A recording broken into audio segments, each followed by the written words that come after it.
So it's finally a way that I'ma make way for. In a life that I kiss on the lips me and more. I once was working at a sandwich shop and there was a kid and he wanted to eat tawu. So his dad was like, "Do you want tawu?" He was like, "Yeah." And he asked the chef, "What do you put in it?" He's like, "The chicken and then this and then that and then that." And the kid was like, "Hey dad, did he just say chicken?" He was like, "Yeah." "Didn't you order tawu?" He's like, "Yeah, I ordered tawu, not chicken." He's like so freaked out by the fact that there's chicken in the sandwich. And I looked at him and I couldn't speak. I was vegan back then, but like I really couldn't speak about it. He's a stranger, I don't really know him. But it really amazed me how the kid was so innocent and that he didn't know what he was actually eating. He just knows it's called tawu and he doesn't really know what it's the consistency of the food that he's eating. He just knows that it's food. So once you label something to mask the truth behind it, that's it. It's gonna live on forever with that label. So that's what's happening. People see it as a food, not a dead animal, tortured animal. If we write on packaged food, dead, tortured bird, a slaughtered cow, I think nobody would go and take it. Or we put a video behind the shelf and show them how this meat was made. I don't think anyone would go there and buy the thing. But we label it pork chops, you know?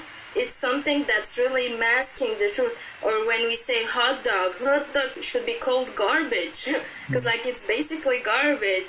But it's a hot dog. It's something that's fun to say, you know? Hey, you want to get a hot dog? Yeah. It's like fun to say. It's a label. It's food. It's good. So that's what we do. It's like we hypnotize people by changing the labels.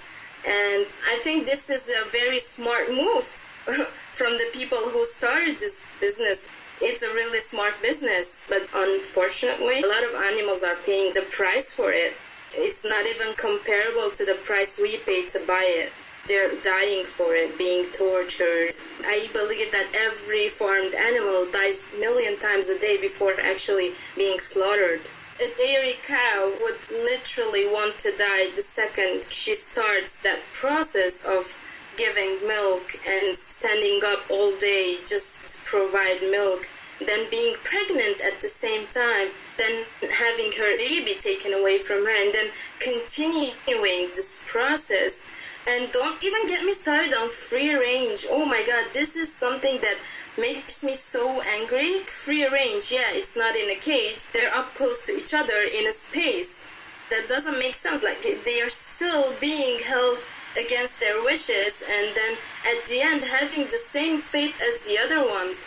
I used to work in a restaurant where they sell professional burgers, and there's two kinds of meat. The Wagyu meat, and then I think the Angus beef, okay? Those two cows, they grow up their entire life sitting. They are not allowed to exercise their muscles, just so that when they die, the meat stays very greasy, you know? It never really burns calories, and it's actually massaged.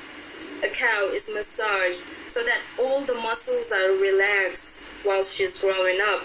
So they basically tie her feet all together and she's not allowed to move. And she grows up and has this greasy meat. They don't really show her that they're gonna kill her. If the cow smells blood, she's gonna stress out. So what they do is, once they release her to go and drink some water, an axe comes down and chops her head off. She has no clue that she's gonna die. Just for the sake of having a resting meat, that's what they call it. It's insane. I had to learn all of this to explain it to the customers. Why is this beef so special? She's massaged and spent a relaxing life, which is not true. She's tied up, she can't move, she can't walk. She's supposed to eat what they give her, and then once she gets up and starts walking, they chop off her head, which is ridiculous. I once saw our neighbor cut off the head of the chicken so that we could eat it. There was this alive chicken, and he took it and he chopped off her head, and I couldn't look when he did it. And then when we cooked that chicken, I couldn't eat that chicken. I didn't eat that dish. I saw it having her head ripped apart, you know? I saw the torture and I saw everything, and I just couldn't eat from that chicken. All we see is the dead, cleaned, and we see no blood in our food, you know? When I first went vegan, I saw a video where a guy was explaining veganism in a very simple way. He said, imagine you're invited to a dinner party, and then your friend goes like, oh, here's the salad that's ready if you want to eat. But we have a pork outside. We have a whole live pig outside. If you want to eat pig with it, or you want to have bacon or such, you can just go kill the pig, take the part that you want to cook, bring it to the table, and then cook it. And he was like, would you do that? And I immediately answered to myself, oh, hell no. I could never kill an animal. It's too extreme. And he was like, I bet you said no in your mind. And that's how it's supposed to be from now on. You shouldn't be just sitting there thinking, oh, I'm not doing the dirty work. It means I'm not to be held responsible for it, which is completely wrong. You're the first responsible person. You're paying someone to do the dirty work for you. Yeah. It doesn't make you much less of a criminal or much less of a bad person for taking away that pig's life, which is completely true. Like, if we see the horror behind every meal that we prepare, I don't think we would ever include animal products in it anymore. We can't see anything. We can't see the truth. We just see the final cleaned product, which is also disgusting. Now that I think about it, I could never eat meat again. Even if you tell me, oh, it's very clean, it's very this, it's very that, it's disgusting.